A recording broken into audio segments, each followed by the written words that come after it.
We have a guest today who I'm not sure we've ever had anybody on the show, Phil, with this particular combination of expertise, experience, and bodybuilding. Makes me a uh, little odd, but it's okay. I take it as a compliment. our guest is Christopher Brandlin. Before we start talking with Christopher, though, Phil, why? What was it that compelled you to say, yeah, we ought to put this guy on the show? There are anyone else with his unique combination of talents. And what I'll say is we've certainly had many carnivore doctors on the show. We've had carnivore nutritionists. We had a carnivore rabbi on, but Christopher is the first carnivore lawyer that we've had on the show. Real excited. I connected with Christopher recently. And, we're going to talk about he's looking well beyond carnivore lawyer into carnivore politician.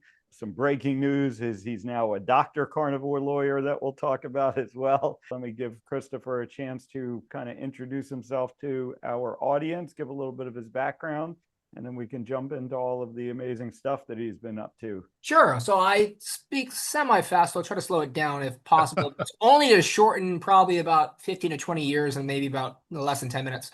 So anyways, before I became an attorney, I got licensed in 2011. I was a former fitness trainer and competitive athlete. I actually went into all natural bodybuilding during law school. I got connected with a registered dietitian that focused on ketogenic diets. And he really intrigued with this ketogenic diet. So you'd go ketogenic for 3 days and do a carb like refeed every third day. And I did it really intensely. I measured all my own food and I basically doubled up the amount of training. And I went from 195 pounds to 155 to 160 pounds at very low. I think my lowest was like 4.2% body fat when they measured me. And I did that for about 1.5 to 2 years during law school because I didn't want to have any distractions. I want to focus on school and training. I'm like, I'm going to do nothing, but I'm going to train my personal clients. I'm going to train myself in the early mornings at 4 a.m. every morning. And then I'm going to go to law school in the afternoons and evenings. And that's what I did. And my last contest was Mr. Los Angeles Natural in 2010. I got published in Muscle and Fitness magazine, but I was like, I got it ready for the bar exam. So I took the bar exam, passed it. And then in 2011, I became an attorney and I was practicing for the first, 5 to 6 years. I'm not sure if it was stress or something else provoked it. I started getting really sick. I was like, I'm having problems. I went to a doctor. I'm like, I'm usually coming to a doctor for broken bones and stitches because I do a lot of stunts and I'm an adrenaline junkie. And I was like, yeah, I'm having some really gut discomfort, but it's not just my gut. It's like my joints, my muscles. I can't really wake up and work out in the morning. What's going on with me? And instead of becoming a routine patient, I became a routine customer. So when he said it'll be laparoscopic, you'll be in and out of the hospital with 1 or 2 days and you'll be fine. And let's just say it went completely wrong immediately right when the surgery was getting conducted because I'm not sure if they did not give me enough anesthesia. I woke up prematurely during the surgery while sewing up my intestines. Woke up in extreme pain and I was screaming, a very large hospital. I was screaming and just to put me to sleep, I think they gave me a combination of tramadol and morphine. And I took some photos, and I remember one of the physician's assistants, oh, it's probably just a hematoma. Don't worry about it. I'm like, you gotta be kidding me. I was like, and then I sent it over to the surgeon. He's get to the ER ASAP. So 2 weeks later, after the surgery, which was early May, they said, okay, you know what? This is really bad infection. We're gonna have to cut you back open. We'll give you a little bit of lidocaine, but I was completely awake. And even though they gave me some injections, I felt the whole effing thing. And I remember I did not want them to screw up the scalpel, so I just was trying to stay still. I even told Dr. Shafee a couple of years ago, I was actually biting my tongue to make sure I didn't scream, and I was actually bleeding from my mouth. So you can tell I built a good pain tolerance ever since then. And 2 to 3 weeks later, it got infected again. It started up. So I was like, dude, it's not working. And then they had to send me again, same exact effing thing. Cut me back open. Little lidocaine injections just to numb a little bit, but you're feeling the entire thing because that whole area, that anastomosis site was so effing painful and inflamed. Like, oh my God, I am so worried. And it happened throughout the rest of 2017. The next 6 months, I'm like, I was just like every other day, I'm like, I'm going to lose the rest of my intestines. This is horrible. But, it was towards the end of 2017, he's like, you know what? If you're still having problems, I think we got to remove the rest of your intestines. And this is where I just completely woke up. I'm like, all right, conventional medicine is good in the wrong direction. I just became a routine customer for pharmaceuticals and basically a guinea pig for a horrendous surgery that I will regret for the rest of my life. I'm much worse. I would have been better with just dealing with a little bit of discomfort or something like that. So when he told me that, I gave him the middle finger. I was like, I'm gonna do some extensive testing, blood work, because I think something's seriously wrong with me. I don't think you guys are treating the root cause. You guys are just treating some of the symptoms. So I think I just went down the wrong rabbit hole. Okay. So what I ended up doing going into 2018, I did an extended water fast, 10 days, because I was already a little underweight, but I was like, I got to make sure this thing seals. And I was like, I don't want to eat anything. This is going to be a prayer for God. If I could last the 10 days, I looked into the GAPS diet, gut and psychology syndrome diet by Dr. Campbell McBride, but it was always focused on bone broth and the meat and basically meat stew. If you're having histamine issues, instead of doing the bone broth, you do a meat stew as an introduction diet. And then it's kind of like elimination. You just slowly introduce, but the main source of healing was the meat. I was like, I think there's something to this. So right after the 10-day water fast, I did a slow roasted steak as my first meal. And it was the most amazing feeling ever, that my gut feel amazing better. It was so soothing. And I was like, you know what? Something's onto this. And I started just doing elimination after this going into 2018. And I told some of my friends, because most of my close friends are not attorneys, by the way, Jack. I hate most attorneys. I already told you. Most of them are going to burn in hell. But anyways, most of my friends are in the health and fitness industry because my passion was health and fitness as a fitness trainer and competitor. And I did sprint triathlon. So all of my friends are in the health and fitness industry. I was like, you know what? I got to tell you guys, like my best friend, Brian, I can only eat meat. I can't eat anything else. He's like, you know what? There's actually it's actually a diet. People just eat meat. I think it's called like the carnivore diet or something. I have the Paleo Medicina Clinic in Budapest, Hungary. I've been following these groups, and a lot of them go over there to heal. And they're one of the few meat-based groups that actually have clinical trials showing that a meat-based diet can put so many conditions and diseases in remission. Even putting a stage 3 or stage 4 colon cancer remission. They had the clinical trials from 2010. I'm like, they look like they're spending the most time on it. So I decided, I Skyped with them. I flew over there Thanksgiving Day, 2018 in November.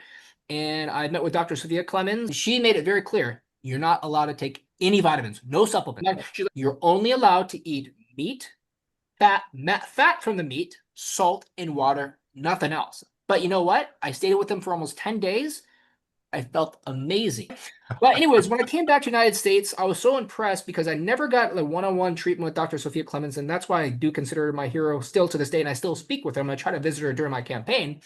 I was like, you know what? She was following up with me as I came to the United States to make sure I was continuing the program of the PKD diet. By the way, the paleo ketogenic diet is something they trademarked over in Hungary.